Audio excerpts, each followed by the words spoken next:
गुरु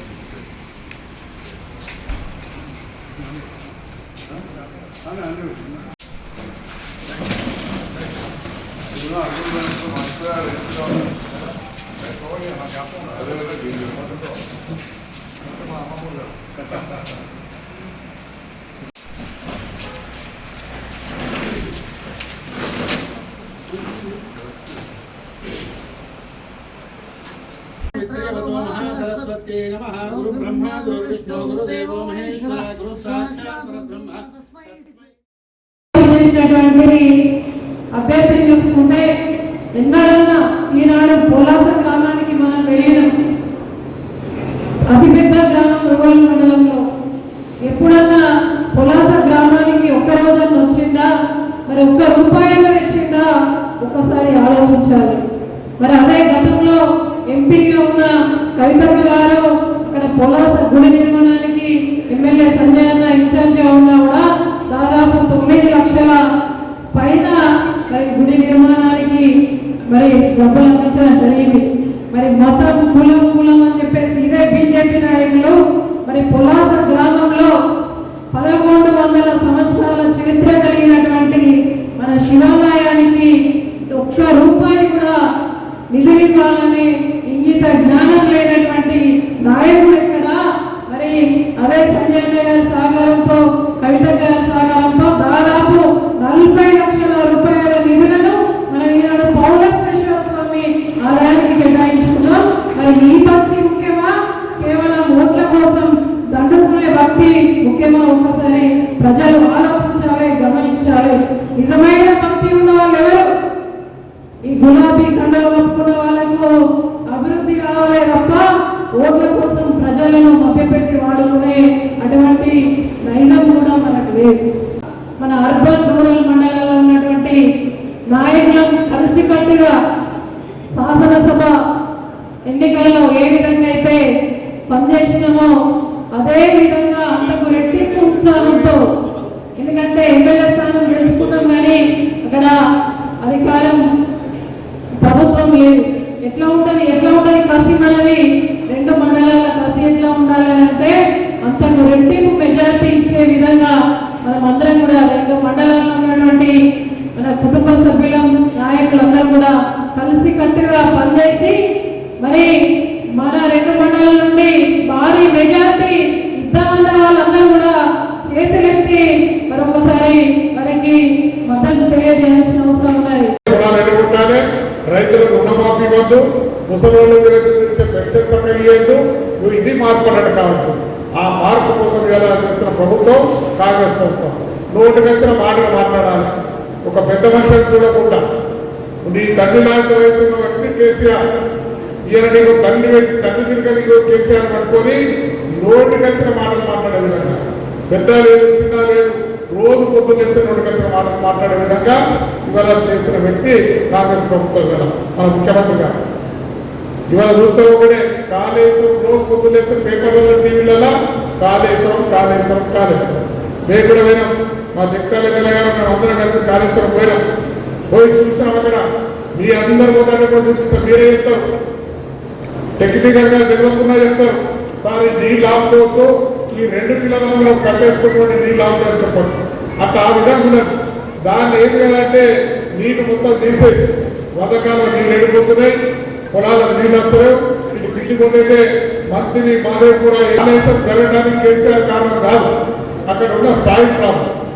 స్థాయిలు ఎక్కడైతే పిల్లలు వేసిందో అక్కడ గట్టిగా ఉన్నా, కొంత దూరం ఉంచుకుంటే పెద్దల స్థాయిలు ఉన్నా ఆ స్థాయిలకు పిల్లగా పిల్లలు పోసుకుంటూ వచ్చి ఈ పిల్లలు ఉంగేది. ఆ పిల్లలు ఉంగే దానికి దేశం దొరకపోయినట్టు మొత్తం పోయింది అంటే వాళ్ళ ఆలోచన అంతా కాళేశ్వరం మొత్తం కొట్టుకోవాలి, కేసీఆర్ బదనాం చేయాలి. కానీ రైతులను ఆత్మాలను ఆలోచన పెట్టుకుంటారు. మనుషులను బదనాం చేయాలి, బట్టగాల్చి మీద వారేసి కేసీఆర్ ఎంత చేసిందని చెప్పి బదనాం చేయాలన్న ఒక దురుద్దేశంతోనే కాళేశ్వరం ప్రాజెక్టు గురించి చెప్తున్నాం. మీరు అందరూ కూడా డిస్కస్ చేయండి, మీరు ఆలోచిస్తారు. నేను చెప్పేది కూడా నిజమా అవుతావా, మీరు అందరు పోతారంటే ఒకసారి చూద్దామని కూడా కాళేశ్వరం పోయి చూద్దాం.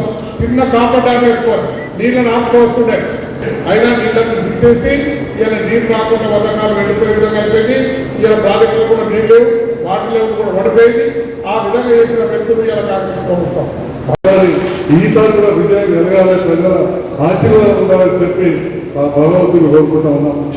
మరి వారి గురించి నాకు దాదాపు 96 నుంచి తెలుసు, 93-94 నుంచి అంతమంది నాకు పరిచయం లేదు. అప్పటి నుంచి దాదాపు 30 ఏళ్ళకే నింటున్నా. 96 అనేది ప్రత్యక్షంగా చూసినా అప్పటికే వారి వీట ఉత్సాహం. దాంతో పాటుగా ఆ కమ్మరిపల్లి మానాల ప్రాంతం నుంచి చాలామంది వారి బంధువులు కావచ్చు, వారి శిష్యులు నాకు ఆపరేషన్లకు వస్తుంది. ఈ రకంగా వారి ప్రాంత అభివృద్ధికి ఎక్కడ పోటీ చేసినా కానీ వారి కూడా గుర్తింపు తీసుకొచ్చారు. మరి మన జగిత్యాల ప్రాంతంలో మనకి మనకు తెలియదు ఏ పార్టీ నుంచి కాంగ్రెస్ నుంచి ఎవరు అనేది, కానీ ఈ ప్రాంతం నుంచి ఉంటారనే ఒక భావన మన మీరందరూ దాన్ని గెలిపించారు. ఓడిపోయిన నాయకులు ఉంటారనేది ఒక చర్చ జరుగుతూ ఉంది. వారు ఊరికి మనిషికి ఇక్కడ ఉందో చాలా మంది కూడా ఫోన్ చేసి అయినా కానీ మీరు వచ్చారు, కొందరు ఆడుతున్నారు, కొందరు అక్కడ చూస్తున్నారు. ఇదంతా కూడా సహజంగా జరుగుతూ ఉంది. మరి మీ అందరూ కలిసి నేను ఏదైనా ముఖంగా మాట్లాడాను. ముందటి నేను ఎందుకోటి లేదు. ఉన్నదంటే నేను ఒక పెద్ద మా పార్టీ ఒక ముఖ్యులకు ఉన్నదని చెప్పిన కొద్దిగా జయించాలి కదా. అధికార పార్టీ ఒత్తిడికి కొంతమంది అది చూస్తున్నారు సార్ అని చెప్పి చాలా స్పష్టంగా చెప్పినాం. కానీ ఇంత చూసినా కానీ ఇంత తక్కువ సమయంలో మేము నినాదం ఉన్న చెప్పినాం. నేనంతా హోలీ పండుగనే అయినా కానీ కులాసాలు కూడా పెద్ద ఎత్తున ఘన స్వాగతం పలికారు. ఇక్కడ కూడా ఇంతమంది వచ్చినందుకు మీ అందరికీ మరొకసారి హృదయపూర్వక ధన్యవాదాలు తెలియజేస్తాం. నిరావళి రాజకీయం గురించి కొద్దిగా ఇంట్రెస్ట్ తగ్గింది అన్నట్టు, అంటే ఎవరైనా ఓసారి యాత్రగతం కొన్ని విషయాలలో అన్నప్పుడు సందర్భోచితం అంటే అదే పట్టుకుని నన్ను ఈ మధ్యలో అంటున్నారు, సరే మీరే ఈ ఇన్స్పెక్టర్ అంటున్నాడా, మళ్ళీ పోటీ అంటున్నాడా, రాజకీయాలు అంటారు. రాజకీయం అనేది ఒకసారి అసలు ఇన్స్పెక్టర్ కాదు. పోటీ చేసుకుని పోటీ చేయకపోవడం అనేది అప్పటి పరిస్థితులను బట్టి మన నాయకత్వం పరిస్థితులు బట్టి ఉంటుంది. రాజకీయాలకు ఒకసారి వచ్చిన తర్వాత ఇన్స్పెక్టర్ పోవడానికి ఉండదు. ఎందుకంటే అందరితోటి మీ అందరితో అంతటి అనుబంధం ఏర్పడుతుంది. ఇంతటి అనుబంధాన్ని పెంచుకొని వాటిని ఇన్స్పెక్టర్ దాదాపు కూర్చోవడం ఇంట్లో కూర్చోవడం జరగదని చెప్పి ఈ సందర్భంగా తెలియజేస్తున్నాను. కాస్త ఉన్నంత వరకు ఒకసారి రాజకీయాలకు వచ్చిన తర్వాత రాజకీయం అంటే కూడా ఒక రకమైన సేవనే, విస్తృత స్థాయిలో సేవ చేసే అవకాశం వస్తుంది. అధికార పార్టీలో కావచ్చు, రాజకీయాల్లో కావచ్చు, ప్రతిపక్షంలో కూడా పనిచేసి వస్తుంది. ఈ విషయాన్ని నేను ఎమ్మెల్యే అయిన తర్వాత మన ప్రభుత్వం అయిన తర్వాత వివిధ వేదికల మీద ఎమ్మెల్సీ గారినప్పుడు కావచ్చు, విప్ గారినప్పుడు కావచ్చు, మా జడ్పీ చైర్మన్ అందరినప్పుడు చెప్పిన గతంలో కూడా అధికార పార్టీ తెలుగుదేశం ఉంటే మా సీనియర్ నాయకులు కుటుంబ సభ్యులు పెద్ద నాయకుడు చంద్రబాబు గారు కాంగ్రెస్ లో ఉండి ఇక్కడ ప్రాతినిధ్యం వహించారు. ఇక్కడ రమణ గారు మా మిత్రుడు కాంగ్రెస్ అధికారంలో ఉంటే వారు తెలుగుదేశంలోకి ఉన్నారు. నేను సాయాల జీవన్ రెడ్డి గారు కూడా తెలుగుదేశం అధికారం ఉన్నప్పుడు కాంగ్రెస్ ఎమ్మెల్యే ఉండేది. కాబట్టి ప్రభుత్వం లేనంత మాత్రాన ఆగమనం అయిపోయేది ఉండదని చెప్పి నేను వేదికల మీద చెప్పిన అన్ని రికార్డులు ఉన్నాయి. కాబట్టి మళ్ళీ ఏదో ఒకటి రాలేదు, ఏదో ముగించుకోవాలి. ఖచ్చితంగా మనందరం కూడా కలిసి పనిచేద్దాం. ఈ ఎలక్షన్లో బాజిరెడ్డి గోవర్ధన్ గారి విజయాన్ని కూడా కృషి చేస్తామని చెప్పి తెలియజేస్తూ, మరి ఈ మధ్యలో షుగర్ ఫ్యాక్టరీ కూడా కొత్తది ఈ మధ్యలో అంశం తీసుకున్నారు.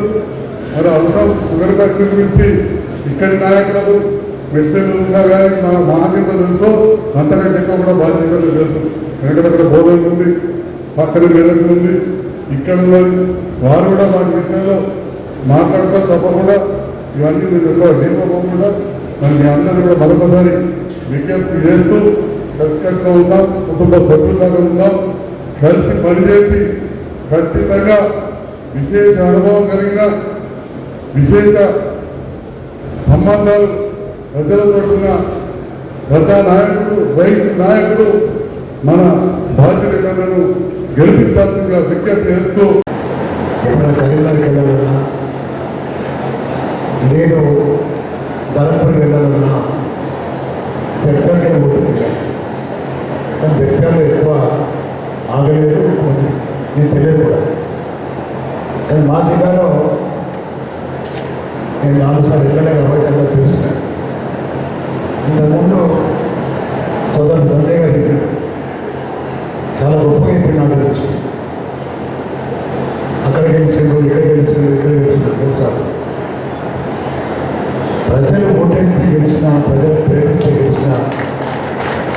ప్రజలు నా కృషి చూసి ప్రజలు నా సేవాభావం చూసి ఓట్లేసింది తప్ప ఇక్కడ నా గొప్పతనం ఏంటి. ఉదాహరణ ఏంటంటే ప్రజలకు సేవ చేసే వ్యక్తిని గుండెల్లో పెట్టుకుని కాపాడుకుంటారు. దాని మీద మన జగిత్యాల జిల్లా నాయకుడు కాంగ్రెస్ పార్టీ నాయకుడు సీనియర్ మోస్ట్ నాయకుడు జీవన్ రెడ్డి గారు గ్రామాలలో ఏం చేస్తున్నట్టు అయినా మన బీఆర్ఎస్ పార్టీ నాయకులను కండవకుండా బెదిరించుకుంటా బతకాడుకుంటా చాలా మంది తెలుసుకుంటున్నాడు. నేను వింటున్నా బతిమిలాడితే బెదిరిస్తే నాయకులు వస్తున్న మీకు ఒక డబ్బాల ఓటు మొత్తం పడింది. గమనించాలి, డబ్బాల ఓటు పడింది. నేను మనవి చేస్తున్న వల్ల గ్రాడ్యుయేట్ కాన్సెన్స్కి వెళ్ళి తమరు ఎమ్మెల్సీ గెలిచారు. దాని మా నిజామాబాద్లో ఉన్నటువంటి 5 కాన్సెన్స్ వస్తాయి మీకు. ఎప్పుడన్నా కాన్సెన్స్కి వచ్చారా మీరు? 5 ఏళ్ళు వచ్చారా మీరు? ఒక్కరోజు కూడా రాలేదు మీరు. అప్పుడేమన్నారు మీరు? ప్రభుత్వం టీఆర్ఎస్ ఉంది, ప్రశ్నించే గొంతుగా వెళ్తాను. ఎక్కడ ప్రశ్నించినావు నువ్వు? ఎక్కడ వచ్చినావు నువ్వు? జీవన రెడ్డిలో మా అరవింద్ అట్లా కావడం సేమ్ టు సేమ్ ఇద్దరు కూడా. ఇద్దరు చూసారు మీరు, ఇద్దరి యొక్క లీడర్షిప్ చూసారు మీరు. ఇద్దరు అంతే. ఇవాళ పొలాసుకొని ఇప్పుడు పొద్దున మా నాయకులు చూసారు. అది పాత తాలూకా కేంద్రం, అది మన మండల కేంద్రం. అది సార్ మా ఊరికి ఎంపీ రాలేదు సార్ అంటున్నారు. సిగ్గుపడుతున్నాడు మా జిల్లా వాడి ఊరి కూడా. అది పెద్ద గ్రామానికి మండలం రానప్పుడు ఉన్నాయి మనకి ఎన్ని మండలాలు? పార్లమెంట్ కాన్ఫరెన్స్లో 29 అయిపోయిందన్న, 29 అయిపోయింది. 29 మండలాలు రాకపోతే ఎట్లా? ఎందుకే ఓట్లు? ఎందుకే అది? పార్లమెంట్ మెంబర్ ఉండి 5 సంవత్సరాలు కేవలం మోడీ భజన చేసి మన జనకేమని చేసిన వాటి ఏం చేయకుండా వాళ్ళు ఏమనుకుంటే వస్తున్న గ్రామాలకు ధీమా ఏంటంటే నాకు ఎట్లా లేదు ఓట్లు, అరవింద్కి ఎట్లా లేదు, నా పేరు అర్థమైపోయింది. మోడీ ముఖం చూసారు. నాకు చాలామంది అనుకుంటున్నప్పుడు కూడా మాకు ఎమ్మెల్యే గెలదు, కేసీఆర్ మాత్రం ముఖ్యమంత్రి ఉన్నాడు. ముఖ్యమంత్రి కేసీఆర్ ఉన్నారా? ఎమ్మెల్యే ఉంటుంది కేసీఆర్ ఉంటాడా? మరి మోడీ కూడా ఇలాంటి వ్యక్తులు ఉంటుంది. మోడీ ఉంటాడు. అరవింద్ ఇలాంటి వ్యక్తులు మళ్ళీ గెలిస్తే కదా 5 ఏళ్ళ కథ చెప్తారు తప్ప జనం పడినది లేదు. గెలిస్తే చాలామంది అనుకోవచ్చు కాంగ్రెస్ పార్టీ వాళ్ళు బీజేపీ వాళ్ళు బాధ్యత హోదా గెలిస్తే వాళ్ళ అధికారులు ఇక్కడ లేదని టీఆర్ఎస్ పార్టీ అంటారు, అక్కడ బీజేపీ ఉంది అంటారు. నేను కూడా ఇద్దరిని ప్రశ్నించబోతున్నాను. మన ప్రభుత్వం ఏం చేసింది, ప్రజల ప్రభుత్వం ఏం చేస్తున్నది, ఆ ప్రభుత్వం ఏం చేస్తలేదు. తప్పకుండా పార్లమెంట్ నిలిస్తే ధైర్యం దమ్ము మీరు ఇస్తే తప్పకుండా అడుగుతాను. మనం చేస్తున్నాం మొత్తంపేట చికెన్ నేర్పిస్తాను. మన వెంటనే కొంచెం చెప్తున్నా. జీవన్ రెడ్డి గారు, శ్రీధర్ బాబు గారు వచ్చి మొత్తంపేట చికెన్ ఫ్యాక్టరీ తిరిగిపోయాడు, ప్రదర్శన చేసినాడు. బాబు అది ఒప్పి చేస్తూ ఊరిపడతాయి. నేను అడుగుతున్నా, రాజశేఖర రెడ్డి గారు ముఖ్యమంత్రిగా లేనప్పుడు అంతకుముందు చంద్రబాబు నాయుడు ఉండేది. చంద్రబాబు నాయుడు షుగర్ ఫ్యాక్టరీ ప్రభుత్వం నడపదని చెప్పేసి ప్రైవేటైజ్ చేసి ప్రైవేట్ వాళ్ళకి అన్వేషించాడు. ప్రైవేట్ వాళ్ళకి 51% అన్వేషిండు, గవర్నమెంట్ 48% వచ్చుకున్నాడు. ఆ తర్వాత కాంగ్రెస్ పార్టీ గవర్నమెంట్ వచ్చినప్పుడు నేను ఎమ్మెల్యే, రాజశేఖర గారు ముఖ్యమంత్రి. మళ్ళీ వచ్చింది అనే షుగర్ ఫ్యాక్టరీ నడిపేయాలని డిమాండ్ వచ్చింది.